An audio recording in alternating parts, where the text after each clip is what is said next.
Okay, next up we have Charly from Defer. Charly, welcome. Hi, Amy. Thank you. So let me share my screen. Sure. Yes, share entire screen.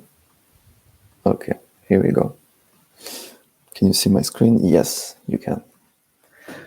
Okay, so we are newcomers, in the Redwood community, new partners. Super happy to be here and to have this opportunity to be part of this panel alongside so many DevTools, great DevTools company. So I'm Charly. I'm the co-founder of Defer. And talking about DevTools, I'm personally pretty amazed, to see the evolutions of DevTools in the last 10 years. How we went from building most of things by ourselves and now having this kind of 2023 builder toolbox that gets you database in one click, easy API deployment everywhere, on very different type of targets. Same with authentication like we see, development cycle, debugging, etc. And in short, I think we all agree that right now getting a complete application up and running fast with a great developer experience is a commodity. And with my co-founder, Brian, we looked at that and thought about one thing that we all work with, and that is part of all application, and that is not benefiting from this kind of, commodity. And this is async tasks. So, async tasks, everything running in the background on your application, background jobs, scheduled jobs, crowns, powering simple things such as Algolia indexing, but to more complex ones like product integration and so on. And we looked at that and realized that right now, there is nothing to help you to have a very smooth experience and also a scalable one without having to do infrastructure work, because you have to set up a Redis, Mongo, you have to deploy your workers to scale them. And also this leads to a development cycle that is rusty, because if you want a staging, then you have to reconfigure a new environment, and test it. And most of the time, those kind of async tasks are not easy to test locally. And finally, working with async tasks still today, is working with low-level primitives, which are queues and workers. And you have to wrap your hand around it, enter this mental model, and kind of stop thinking about your application and enter a new thing. So that's the reason why we're building Defer, an async task platform for builders. So you do less plumbing and more building. So what does it mean? Because it's so first we want to help you to get up and running fast. That's async task that fits in the modern development cycle, and to help you operate your application and not low-level primitives, technical resources. So let's dig a bit, in those three specific points. So what does it mean to get up and running fast with Defer? So the first thing is that we are dropping the workers and the queues and introducing background functions. And this, allowing you to actually put existing code or new code, just simple functions, and defer them in the background without any kind of configuration, specific things, works with all workers. The only thing you have to do, and I do a small demo after that, is just to wrap existing function or new function with Defer. So when it gets called, it actually runs, in the background on our platform and not on your API, basically offloading your API. All this without any kind of infrastructure work. You don't have to set up anything. It's just like a plug-and-play solution directly from GitHub. Then we finally bring async task in the modern development cycle. First, by bringing, feature rounds out of the box. And this is, I think, a very interesting thing, because async task can get very complicated, especially if you introduce breaking chains. It's always better to maybe test something on the staging, do some performance testing, and then promote it to production. So we bring that by default with continuous deployment from GitHub, logs, notification included for inspection. So basically, we enable you to go from development locally, testing on feature arms, deploying to production, and also debugging in production with one platform, one simple experience. All this while operating your application, and no longer, technical resources. When, you have this customer that complains about email not being received or export of data not working, You don't have to think, okay, wait, so what is the queue for export of data? What is the queue of that? No, you just look at function in your application. So I will show a real live demo of that right after. And basically, you look at all the functions that are deferred on our platform, and you have a quick view of what is happening without having to think about like a relationship between like queues and your application. All this with like quick actions to actually pause the processing, cancel, rerun execution, and also one thing we are like very proud of, which are like metadatas. So basically, you can attach business value from your application, like emails, user ID, workspace ID, super easily to function calls. So you can actually filter them, super quickly, and use Defer not only to do like, debugging or like purely technical stuff, but also like kind of like support level 2 function.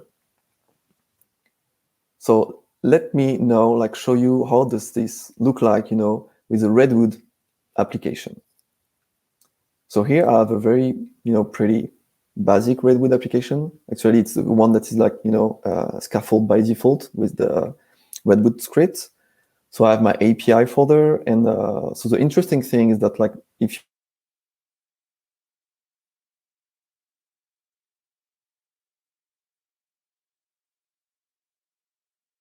and a Defer folder.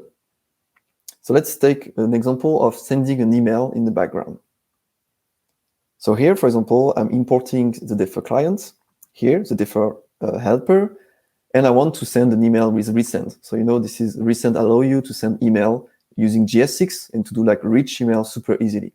So you can actually, in a background function, a Defer one, you can import like native dependencies, you can import like files from your project, and you can also do JS6. So here we are doing like a very kind of simple, but kind of like, kind of thing that you have in every kind of every application, sending an email. We create our function, and the only thing you need to do is to put every background function in one file that has to export default the wrap version of your function with Defer. Then you want to trigger, this sending of email. So I'm going to this function, Redwood function, which is a send email. And actually, to trigger something to run in the background, you just import your function, which is in jobs Defer, and you call it. And calling it is going to trigger a run on the Defer platform. So it's going to offload the process, the execution of this function, the invocation of this function on our platform, scale it automatically. Whenever you have to do it in 1 hour, 3 days, 3 months, or trigger like thousands of them, we're going to auto scale everything for you. And you can stay here in your code and focus on that. So let's take a look at how it looks. So here I'm on Defer. I can have many applications. One application is one GitHub repo. As you can see, I have many applications with different like environments. So let's take our Redwood repository. Here, Defer has built, our application and actually localized, identified like a lot of different functions. So what is interesting for us is to look at our send email one. I can have a very, very useful quick look of what is happening on my application without having to think about technical, queuing, async things, etc. I can see like the histogram, the success rate, failure rate, how many are running, queuing, performance, etc. So let's take an example of this Redwood application deployed on Vercel, and I want to trigger an execution. So my front end is going to call, the API function. The API function say, okay, it replies super fast because it just called my send email function and immediately, responded to the front end as soon as the execution has been queued. So if I go there and I go to execution, I'm going to see that my send email, call is being queued. It's going to be processed soon. It's going to start, to process, etc. So let's wait a bit. There is like a small latency of like 10 seconds for jobs to be picked up. If we look at successful execution, the interesting thing is like actually being able, to inspect execution. So here, for example, I'm having a send email execution that is a success. I can see a metadata, which is the email that has been sent to, that I actually put. I have access to logs, arguments, results, and so on. And I can rerun it. All this with like Slack notification, everything for, to have like a modern development cycle. Just to close this up, a last interesting example is how to do crons. So to do a cron, you're going to use the same principle. You're going to create a file in the Defer folder, but instead of wrapping it with Defer, you're going to wrap it with defer.cron. And when Defer is going to actually get the commit, from GitHub and identify this cron function, it's going to register it and run it for you. So this email me every hour. I can go here. I can see that, it's flagged as a cron, and I can have the description of, the cron string. And you can see that I paused it because like, even if it's a nice demo, like getting an email every hour was not that funny after like one or two days. And I can see the different execution of the mail being sent.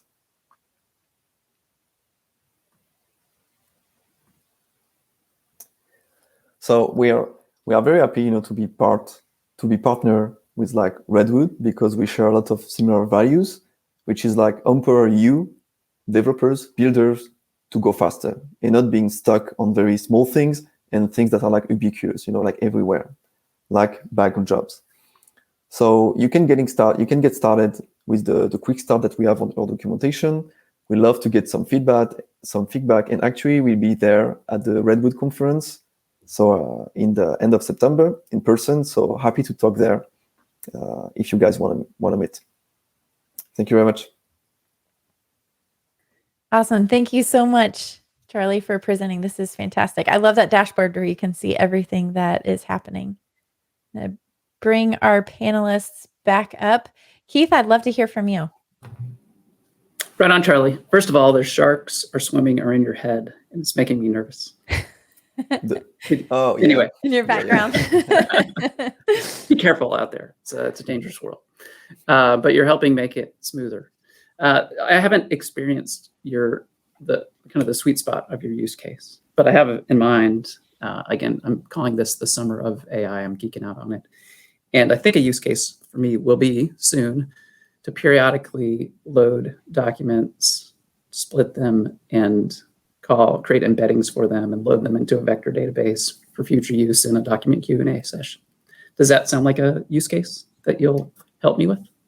Yeah, definitely. So there is a lot of use cases, and the one that is actually super trendy right now is like everything around like doing OpenAI LLM with Node.js and getting started super fast. And Node.js developers are facing a lot of throttling issues or API rate limiting, and we have this kind of use cases of people doing like LLM chaining, taking PDF file, reading the content, and then chaining a lot of things, etc.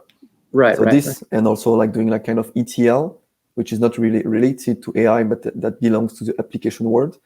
So for example, like in the carbon industry, there is a lot of companies that do like a carbon climate solution, and they have to ingest a lot of document, and this is part of the application and not of the data stack per se. Very good. So yeah. Got it. Thank you. Awesome. Jayesh? Thank you, Charly. I think it was great. I think you're trying to combine the ease of use. Background jobs are not trivial. They're not thought about, but when you actually try to solve that problem, you're like, okay, this is the hard problem to solve. So you're trying to make it easy. And I'm looking through your configuration. You're also trying to make it very configurable and versatile. So good job. Power to you. Thank you.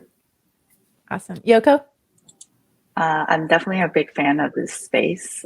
So previously, we actually wrote an article on the modern transactional stack where Charly and a few others actually helped to give expert opinions.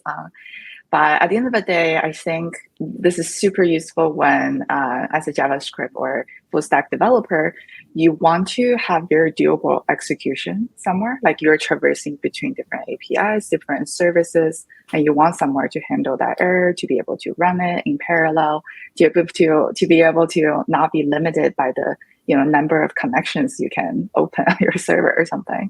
So I'm a big fan. Awesome. Thank you so much, Charly.